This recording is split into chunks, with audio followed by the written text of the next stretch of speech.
Joining us via Skype is Julie Mogbo, Director of Family Health and Lead Nurse Africa International Foundation. Thank you for joining us on TVC Breakfast. You have been following developments with regards to the pandemic, especially in Nigeria, and there has been the campaign of self-isolation and social distancing.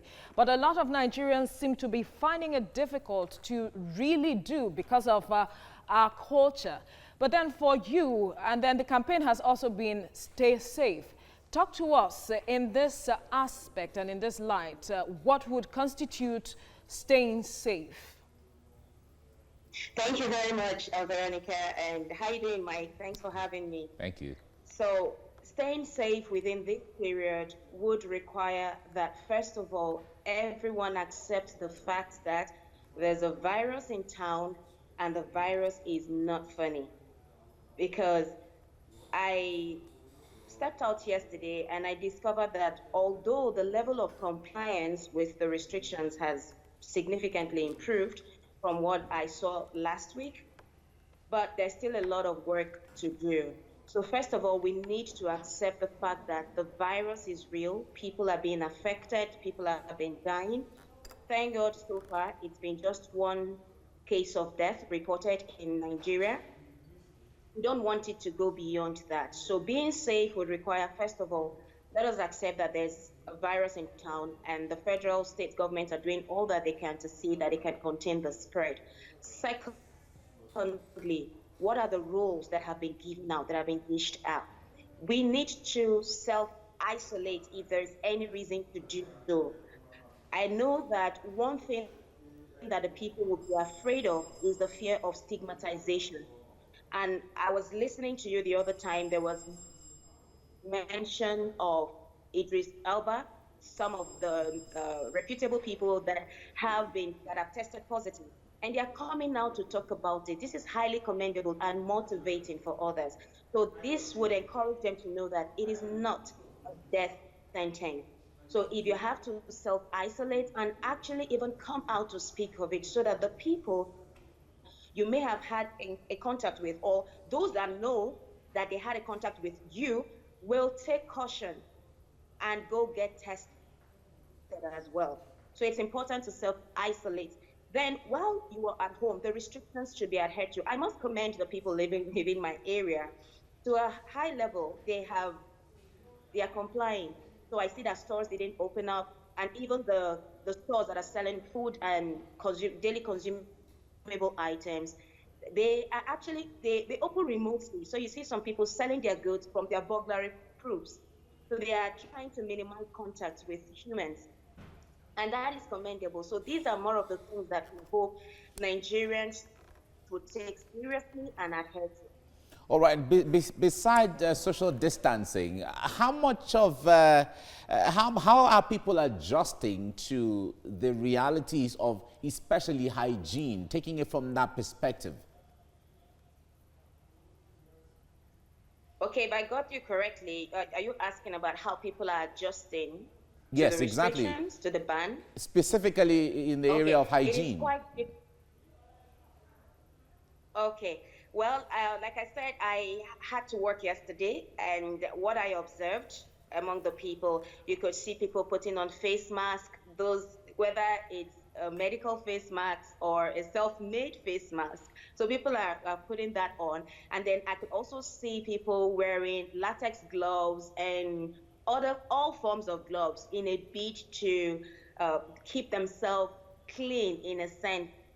But that's not really the way that this should be practiced. There's still a lot of work to do. The adjustment is kind of difficult because sadly, it is not in our culture to be hygienic. And I'm saying this also with a lot of caution, because how many people really would cough into the curve of their elbow when they cough or sneeze? How many people do that? How many people would take the washing of hands really seriously? It's a difficult thing ordinarily. It's difficult. But I have observed, I'm in the car driving, and I see a lady trying to get into the car, and she brings out maybe a wipe or a white material, holds the handle of the car to open it. And I smiled. I said, okay, we should have more of this. So it's a bit difficult for people to adjust because it is not It was not our lifestyle.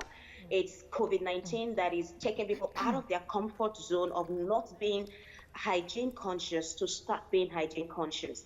So it's a difficult thing for some people, and we have no choice. We just have to brace up. We just have to imbibe this new culture. It's actually supposed to be a normal way of life, but to some people it's new.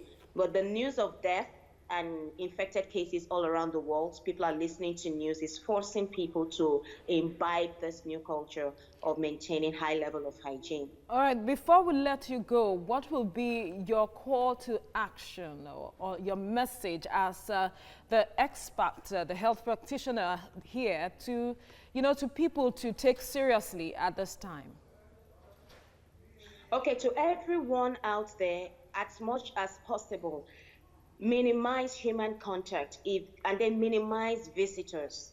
So it's not a time to say, oh, I've not seen my neighbor in a while, I need to go and visit them. We need to minimize visitation and inviting people into your homes as much as possible. You can make use of your devices and talk to people through the phones. It's important that you have that contact where the devices, Facebook and other social media platforms. We can connect with our people. We can make WhatsApp video calls.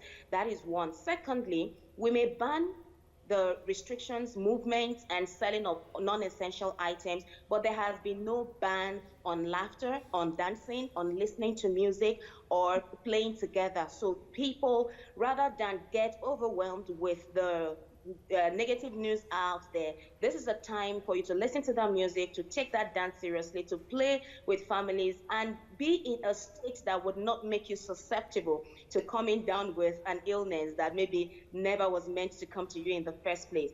Because we're trying to control fear and anxiety and panic here. We don't want a situation where people start exhibiting symptoms of an infection that they never really had. So to everyone out there, please, as you're social distancing, know that you can reach out to your loved ones, especially those who are alone. It's important. If your parents or your kids are far away and they are alone, please make use of your devices, your social media platforms, and reach out to them. And then, like I said, there's been no ban on laughter, on play, on listening to music, and resting. It's important that they rest. Please, Nigerians, rest, because that is how we can build our immune system. Eat healthy food. Thankfully, the ban is not placed on essential items and on food and water. So this is a time to get that healthy meal. Cook your meal together, eat as a family, and then have sufficient rest. A stronger immune system is better than having a broken down immune system. All right. Absolutely. That's really interesting. Juliet Mobo, thank you so much. I like